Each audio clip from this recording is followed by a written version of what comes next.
fundamentally and technically, and then also what we're doing schematically. What can the freshmen do from a football standpoint? We watched them run around in shorts all summer. And we've got, maybe about 7 or 8 periods of physical contact from yesterday's practice. So way too early to give an evaluation on that.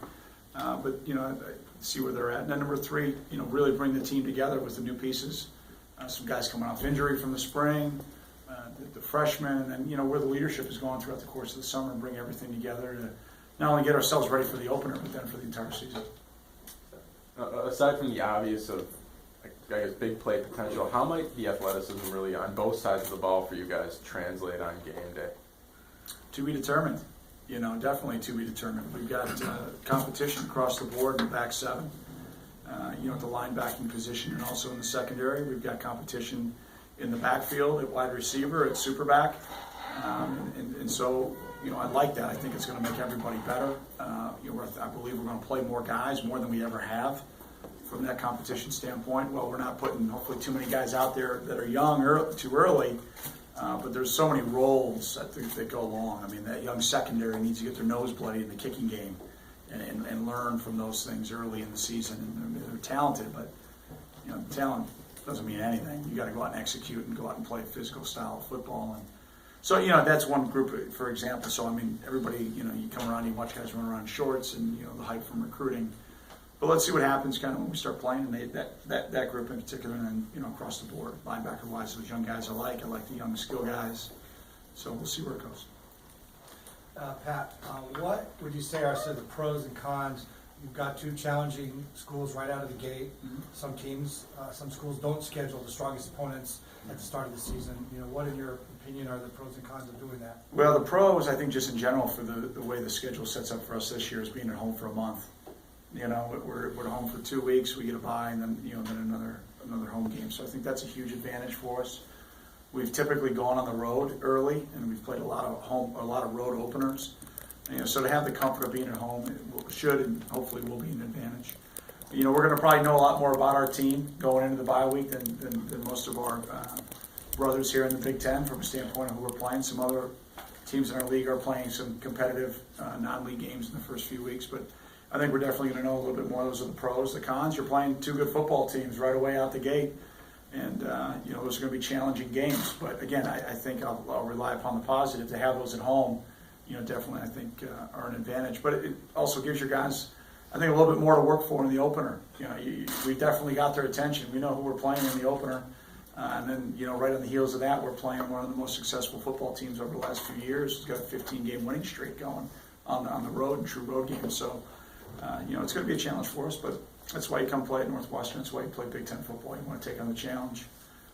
You can see our schedules as we're moving forward. We're going to continue to do that, and we're going to substitute a Power 5 non-conference game with a Big Ten game. That's our, number 9. And then you can see that, we're going to always play a Power 5 conference team as we move forward. And we'll see where the scheduling goes from an NCAA standpoint. But, guys want to play competitive games. Fans want to see it. And we like coaching those kind of games. So playing academic, similar schools, similar, recruiting, and help us win some recruiting battles too.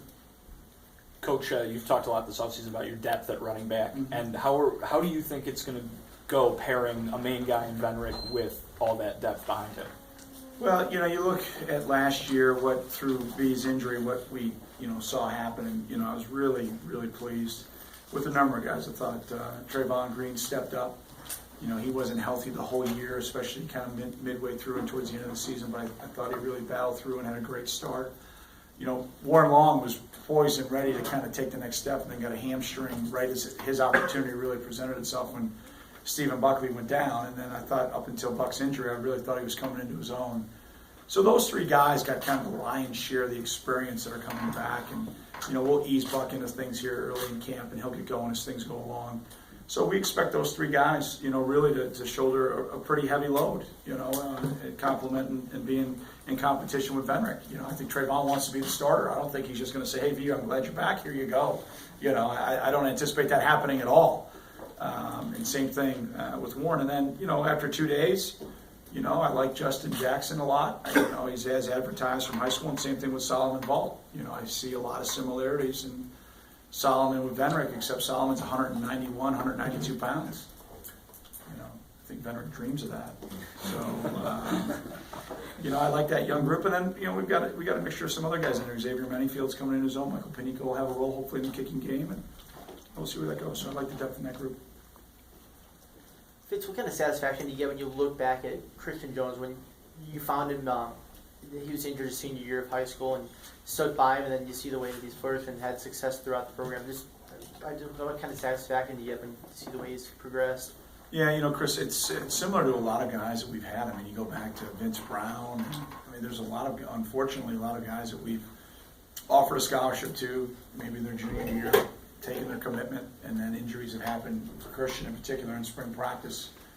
You know, going into his senior year, and we were in camp here with high school guys, and I remember his mom calling me asking me if we were going to continue to honor a scholarship. I said, like we always do. Yeah, we've offered him a scholarship. We'll rehab him. We'll work through it, and if he can come back and play, great. If he can't, you know, after a year, then we'll make some medical decisions. What's in the best interest of Christian? You know, we've been pretty fortunate. Most of those guys, if not all, have come back and been productive. And Christian's a great example of that.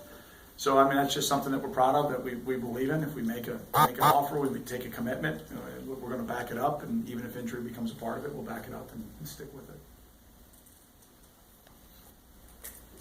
Anything else for Coach? Thank you. Thank you guys very much. Go Cats.